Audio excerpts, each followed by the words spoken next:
નમસ્કાર વિદ્યાર્થી મિત્રો. ધોરણ 9 સામાજિક વિજ્ઞાન.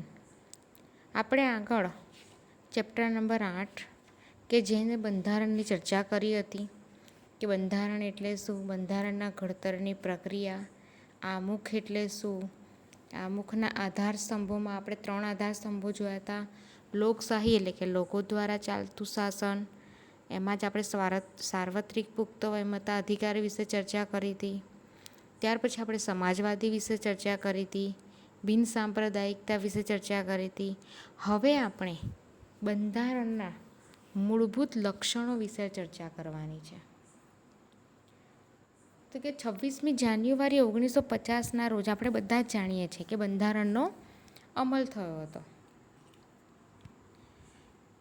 હવે આપણું જે બંધારણ જે વિશ્વમાં સૌથી મોટું છે, વિસ્તૃત છે અને એ પણ લેખિત છે. જો બંધારણ મિત્રો 2 પ્રકારના હોય, કાં તો લેખિત હોય કાં તો મૌખિક હોય.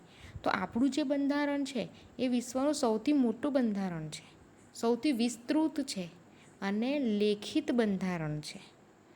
તો આપણને પહેલું લક્ષણ આપ્યું છે લેખિત દસ્તાવેજ. તો કે ભારત સહિત દુનિયામાં ઘણા બધા દેશો લોકશાહી છે અને મોટા ભાગે બધા જ દેશોનું બંધારણ લેખિત છે. પણ ખાલી 2 એવા અપવાદ દેશ છે, જે બ્રિટન અને ઇઝરાયલ, જેને બાદ કરતાં બાકીના જેટલા પણ લોકશાહી દેશ છે એ બધા જ લોકશાહી દેશમાં લેખિત બંધારણ આપણને જોવા મળે છે. તો કે તમને ખાલી જગ્યાઓમાં કાં તો 1 માર્ક્સના પ્રશ્નમાં પૂછાઈ શકે કે કયા 2 દેશ એવા અપવાદ છે કે જેમાં લેખિત બંધારણ જોવા મળતું નથી. તો બ્રિટન અને ઇઝરાયલ. ભારતની સામાજિક ભૌગોલિક પરિસ્થિતિ અને પૂર્વ ઇતિહાસને ધ્યાનમાં રાખીને, એટલે કે આપણા દેશની જે સામાજિક અસર છે, ભૌગોલિક પરિસ્થિતિ છે અને આપણો જે જૂનો ઇતિહાસ છે એને ધ્યાનમાં રાખીને આપણું બંધારણ કેવું રાખવામાં આવ્યું છે? લેખિત રાખવામાં આવ્યું છે. બંધારણનું કદ. તો કે આપણું જે બંધારણ છે એને 22 ભાગોમાં વહેંચવામાં આવ્યું છે, જેમાં 395 અનુચ્છેદ એટલે કે આર્ટિકલ્સ અને 4 પરિશિષ્ટ, જે હાલમાં 12 પરિશિષ્ટ છે સાથેનું છે. તો આપણને એ પ્રશ્ન થાય કે આ 12 ભાગોની અંદર શું વહેંચવામાં આવ્યું હશે? 22 ભાગોની અંદર શું વહેંચવામાં આવ્યું હશે? તો કે આપણા બંધારણમાં કેન્દ્ર અને રાજ્યની જે રાજ્ય શાસન વ્યવસ્થા છે, એટલે કેન્દ્રની શાસન વ્યવસ્થા, રાજ્યની શાસન વ્યવસ્થા, લોકોના મૂળભૂત હકો, ફરજો, રાજનીતિના માર્ગદર્શક સિદ્ધાંતો, ન્યાયતંત્રના કાર્યો, ચૂંટણી પંચના કાર્યો, સ્થાનિક સ્વરાજ્યની સંસ્થાઓ એટલે ગ્રામ પંચાયત, તાલુકા પંચાયત, જિલ્લા પંચાયત, લઘુમતીઓ અને પછાત અને વંચિત સમૂહો, આ બધા માટેની જોગવાઈઓ આ 22 ભાગોની અંદર આપેલી છે. એના કારણે દુનિયાનું સૌથી મોટું અને વિસ્તૃત અને લાંબુ બંધારણ આપણું છે. આપણું જે બંધારણ છે એના 22 ભાગોમાં વહેંચાયેલું છે. એમાં આ બધા જ આપણા દેશની અંદર જેટલી પણ સત્તા ચાલે છે બધા વિશેની જોગવાઈઓ તેની અંદર આપેલી છે. માટે આપણું બંધારણ આટલું લાંબુ છે. ત્યાર પછી જોઈશું એક જ નાગરિકત્વ. એક જ નાગરિકત્વ એટલે એક જ પ્રકારનું નાગરિકત્વ. આપણા દેશની અંદર એક જ પ્રકારનું નાગરિકત્વ ધરાવીએ છીએ આપણે. ચાહે આપણે ગુજરાત રાજ્યમાં રહેતા હોય તો ગુજરાત રાજ્યનું અને ભારત દેશનું એક જ નાગરિકત્વ છે. જ્યારે અમેરિકા જેવા દેશ છે જે બેવડું નાગરિકત્વ ધરાવે છે. બેવડું નાગરિકત્વ એટલે શું? તો કે રાજ્યનું પણ નાગરિકત્વ અને દેશનું પણ નાગરિકત્વ. આમ 2 પ્રકારનું જો નાગરિકત્વ હોય તેને બેવડું નાગરિકત્વ કહેવાય છે. તો કે યુનાઇટેડ સ્ટેટ્સ ઓફ અમેરિકાનું એક નાગરિકત્વ અને અમેરિકાના જે રાજ્યમાં રહેતા હોય એ રાજ્યનું નાગરિકત્વ, એમ 2 પ્રકારનું નાગરિકત્વ અમેરિકામાં મળે છે. આપણા ભારત દેશની અંદર એક જ પ્રકારનું નાગરિકત્વ મળે છે. પરંતુ જમ્મુ કાશ્મીરની અંદર નાગરિકોને બેવડું નાગરિકત્વ મળે છે. પરંતુ હાલમાં આપણે જોઈ શકીએ છીએ કે 370ની કલમ પ્રમાણે જે 370ની કલમ નાબૂદ કરવામાં આવી છે, તેના કારણે જમ્મુ કાશ્મીર પાસેથી બેવડું નાગરિકત્વ હટાવી દેવામાં આવ્યું છે. એટલે તમને પૂછી શકે સંકલ્પનામાં કે એક જ નાગરિકત્વ એટલે શું અથવા તો બેવડું નાગરિકત્વ એટલે શું. તો એક જ નાગરિકત્વ એટલે ભારતમાં રહેતા દરેક વ્યક્તિને એક જ નાગરિકત્વ આપવામાં આવ્યું છે, ચાહે તે જે રાજ્યમાં રહેતો હોય અને જે દેશમાં રહેતો હોય, બંનેનું એક જ નાગરિકત્વ છે. જ્યારે બેવડું નાગરિકત્વ એટલે શું, તો કે બે પ્રકારનું નાગરિકત્વ, રાજ્યનું પણ નાગરિકત્વ અને જે તે દેશમાં રહેતા હોય તેનું પણ નાગરિકત્વ. દાખલા તરીકે અમેરિકા, તો યુનાઇટેડ સ્ટેટ્સ ઓફ અમેરિકાનું નાગરિકત્વ અને પોતે જે રાજ્યની અંદર વસવાટ કરતો હોય ત્યાંનું પણ નાગરિકત્વ તેને આપવામાં આવે છે. ચોથું આપણો મુદ્દો છે મજબૂત કેન્દ્રવાળું સમવાય તંત્ર. તો કે આપણું જે બંધારણ છે એમાં કોઈ પણ જગ્યાએ સમવાય નામના શબ્દનો ઉપયોગ થયો નથી. કેમ? તો કે આપણું જે બંધારણ છે એટલે કે આપણો જે ભારત દેશ છે એ રાજ્યોનો બનેલો સંઘ છે. એટલે કોઈ એક રાજ્ય નથી, આપણા 29 રાજ્યો છે. અને સંઘ એટલે ટોળું, સમૂહ. એટલે કે આ 29 રાજ્યોને ભેગા કરતાં આપણો એક દેશ રાજ્ય બને છે. પણ આપણો જે દેશ છે એ સંઘીય રાજ્ય છે. સંઘ એટલે કે કેન્દ્ર. આપણા દેશની અંદર કેન્દ્ર સરકાર અને રાજ્ય સરકાર એ બંનેને ક્યારેય બદલી શકાતા નથી. તેમના જે સંબંધો છે એ લેખિત સ્વરૂપે તેમની બંધારણની અંદર ચર્ચા કરવામાં આવી છે. આ એકમ રાજ્યોને કેન્દ્રથી છૂટા પાડી શકાતા નથી. એટલે કે આપણા દેશની અંદર રાજ્ય સરકાર કરતાં સંઘ સરકાર એટલે કે કેન્દ્ર સરકાર કેવી છે? ચડિયાતી છે. દરેક કેન્દ્ર સરકાર અને રાજ્ય સરકારની સત્તાઓ વહેંચી દેવામાં આવી છે, પરંતુ કેન્દ્ર અને રાજ્યની બંનેની વચ્ચે બંધારણને યોગ્ય ગણીને સત્તાઓ ભોગવવામાં આવે છે.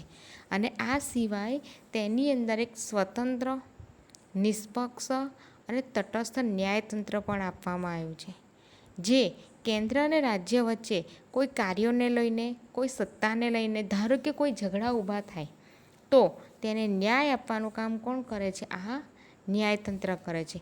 ટૂંકમાં એક વસ્તુ કે આપણા દેશની અંદર મજબૂત કેન્દ્રવાળું સમવાય તંત્ર છે. કેન્દ્ર સરકારની સત્તા સૌથી વધારે આપવામાં આવી છે અને રાજ્ય સરકારને પણ તેની સત્તાઓ આપવામાં આવી છે. બંનેના કાર્યો વહેંચી દેવામાં આવ્યા છે. પરંતુ જો એ બંને એટલે કે કેન્દ્ર સરકાર અને રાજ્ય સરકારના કાર્યોની અંદર કોઈ ઝઘડો અથવા તો મડાગાંઠ ઊભી થાય તો તેનું નિરાકરણ લાવવા માટે સ્વતંત્ર, નિષ્પક્ષ અને તટસ્થ ન્યાયતંત્ર આપવામાં આવ્યું છે. તો આપણે જોઈએ કે કેન્દ્ર અને રાજ્ય વચ્ચે સત્તાનું વિભાજન કઈ રીતે કર્યું હશે? તો કે કેન્દ્ર અને રાજ્ય વચ્ચે સત્તાનું વિભાજન 3 યાદીની અંદર કરવામાં આવ્યું છે. સૌથી પહેલી યાદી કેન્દ્ર યાદી, બીજી યાદી રાજ્યની યાદી અને ત્રીજી સંયુક્ત યાદી. જો મિત્રો, તમને આ પ્રશ્ન 3 માર્ક્સમાં, 2 માર્ક્સમાં અને 1 માર્ક્સમાં પૂછાઈ શકે છે. ધારો કે કેન્દ્ર અને રાજ્ય વચ્ચે સત્તાનું વિભાજન કઈ રીતે કરવામાં આવ્યું છે તે સમજાવો. યાદી કેટલા પ્રકારની છે, કઈ કઈ સમજાવો. કેન્દ્ર યાદી 2 માર્ક્સમાં પૂછાઈ શકે, કાં તો રાજ્ય યાદી કાં તો સંયુક્ત યાદી. તે તમને અલગ રીતે પણ 2 માર્ક્સમાં પૂછાઈ શકે છે. સૌથી પહેલાં આપણે જોઈશું કેન્દ્ર યાદીમાં. તો કેન્દ્ર યાદીની અંદર કેટલા વિષયો છે? તો કે કેન્દ્ર યાદીમાં 97 વિષયોનો સમાવેશ કરવામાં આવ્યો છે. અને આ 97 વિષયની અંદર કાયદા, નિયમો ઘડવાની સત્તા કોને આપવામાં આવી છે? તો કે કેન્દ્રને એટલે કે સંસદને આપવામાં આવી છે. સંસદ એટલે શું? મેં તમને આગળના વિડીયોમાં પણ કીધું હતું કે કેન્દ્રની ધારાસભાને સંસદ કહેવામાં આવે છે. અને કેન્દ્રની ધારાસભાના 2 ગૃહ છે, નીચલું ગૃહ અને ઉપલું ગૃહ, લોકસભા અને રાજ્યસભા. આ 2 જે સત્તાઓ છે એને સંસદ કહેવામાં આવે છે. તો કે આ જે સંસદ છે, આ જે 97 વિષયો છે, કયા 97 વિષયો છે? તો કે સંરક્ષણને લગતા પ્રશ્નો, એટલે કે આપણા દેશના રક્ષણ માટેના પ્રશ્નો, વિદેશી બાબતો, અણુશક્તિ, નાણું, વીમો, બેન્કિંગ, તાર ટપાલ, રેલવે, આ વગેરે જે રાષ્ટ્રીય મહત્ત્વ ધરાવતા હોય તેવા ક્ષેત્રની અંદર કોની સત્તા છે? તો કે કેન્દ્રની સત્તા છે. ફરીથી જોઈ લો, કેન્દ્ર યાદી તો તેમાં 97 વિષયોનો સમાવેશ કરવામાં આવ્યો છે, જેમાં કાયદો ઘડવાની સત્તા કેન્દ્ર એટલે કે સંસદને આપવામાં આવી છે. આ 97 વિષયમાં સંરક્ષણ, વિદેશી બાબતો, અણુશક્તિ, નાણું, વીમો, બેન્કિંગ, તાર ટપાલ, રેલવે વગેરે બાબતોને સમાવી લેવામાં આવી છે. આગળ જોઈએ રાજ્યોની યાદી. તો કે રાજ્યની અંદર કેટલા વિષયો? તો કે 66 વિષયોનો સમાવેશ કરવામાં આવ્યો છે. તો કે તેની ઉપર કાયદો કોણ ઘડે છે? તો કે તેની અંદર કાયદો ઘડવાની સત્તા રાજ્યને આપવામાં આવી છે. જેમ આપણે ઉપર કેન્દ્ર યાદીમાં જોયું કે કેન્દ્ર એટલે કે સંસદને આપવામાં આવે. સંસદ એટલે શું? તો કેન્દ્રની ધારાસભા. ધારાસભાના 2 ગૃહો છે, લોકસભા અને રાજ્યસભા, તો એમને સોંપવામાં આવી છે. તો રાજ્યની અંદર પણ રાજ્યની સત્તા રાજ્ય સરકારને આપવામાં આવી છે. તો તેના પણ 2 ગૃહો છે, વિધાનસભા અને વિધાન પરિષદ. તો તેમને આ સત્તાઓ આપવામાં આવી છે. તો કયા કયા 66 વિષયોમાં કયા વિષયોનો સમાવેશ થાય છે? તો કે કાયદો, વ્યવસ્થા, શિક્ષણ, સ્થાનિક સ્વરાજ્યની સંસ્થાઓ, કૃષિ, સિંચાઈ, આરોગ્ય, ભૂમિ, રાજ્યોની આંતરિક વેપાર, વાણિજ્યની સેવાઓ એટલે કે આંતરિક રાજ્ય વચ્ચે જે વેપાર વાણિજ્ય થતી હોય તેને લગતી સેવાઓ. તો આ બધી જ વસ્તુ રાજ્ય યાદીમાં થાય છે.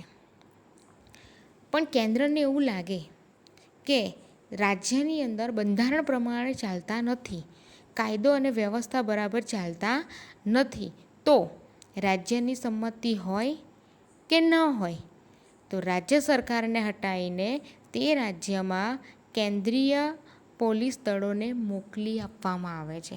એટલે કે રાજ્યની અંદર જે પણ સત્તા ચાલે છે તે બંધારણ પ્રમાણે ચાલતી નથી, કારણ કે આપણા દેશની અંદર જે પણ નીતિ નિયમો છે બધા જ બંધારણને લગતા છે.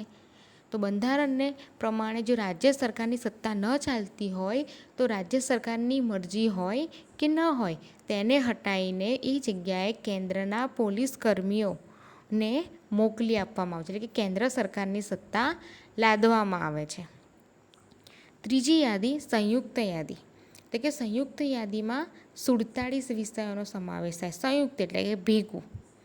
તો કે તેની અંદર કાયદો કોણ ઘડી શકે છે? જેમ કે આપણે જોયું કેન્દ્ર યાદીમાં કેન્દ્ર, રાજ્ય યાદીમાં રાજ્ય, તો સંયુક્ત યાદી એટલે કે ભેગું.